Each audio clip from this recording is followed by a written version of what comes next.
અમદાવાદ જિલ્લાના ધંધુકા તાલુકાના વાસણા ગામની સીમમાં આવેલી નદીમાં ચાલી રહેલા ગેરકાયદેસર ખનનને લઈને ગ્રામજનોમાં ભારે રોષ છે. આ મુદ્દે આજે સરપંચ સહિત ગ્રામજનોએ ધંધુકા મામલતદાર સમક્ષ મૌખિક તેમજ લેખિત રજૂઆત કરી ખનન તાત્કાલિક બંધ કરવાની માંગ કરી છે. સરપંચ અંજુબેન મહેશભાઈ પરમાર દ્વારા લેખિત રજૂઆત કરવામાં આવી હતી. પોલીસ ઇન્સ્પેક્ટર સહિત અધિકારીઓને લેખિત અરજી આપી હતી. ખેડૂતોને ભારે નુકસાનની ભીતિ સર્જાઈ રહી છે. ગેરકાયદેસર ખનનના કારણે ગામમાં ખેડૂતોની ખેતીલાયક જમીનને ભારે નુકસાન થઈ રહ્યું છે. સરપંચે આરોપ લગાવ્યો છે કે ખનીજ માફિયાઓ રાત્રિના સમયે ખનન શરૂ કરી વહેલી સવાર સુધી ડમ્પરો દોડાવે છે, જેના કારણે ગ્રામજનોમાં ભય અને અશાંતિ ફેલાય છે. સરપંચ અંજુબેન પરમારે સ્પષ્ટ શબ્દોમાં આંદોલનની ચીમકી પણ ઉચ્ચારી હતી.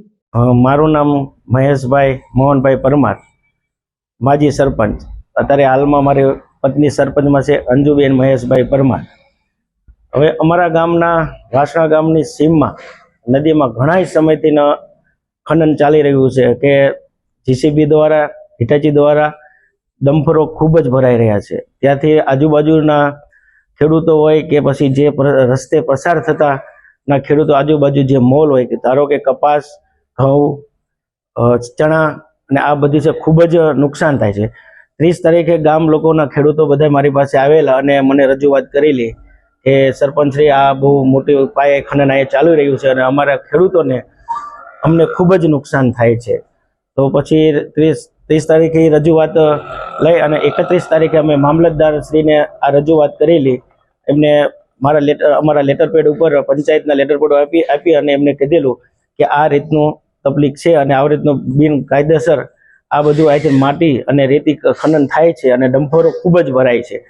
અને 31 તારીખે અમે તેમને ખૂબ રજૂઆત કરી હતી, પણ 2 દિવસ આજે થઈ બીજી તારીખ, પણ જે ઘટવાના બદલે જે ડમ્પરનો વધારો થયો છે. ઓલા રાત્રે જે ડમ્પરો ચાલતા હતા એના બદલે પણ હવે દિવસે પણ ચાલવા લાગ્યા છે. એટલે ખેડૂતો બહુ ત્રાહિમામ થયા છે.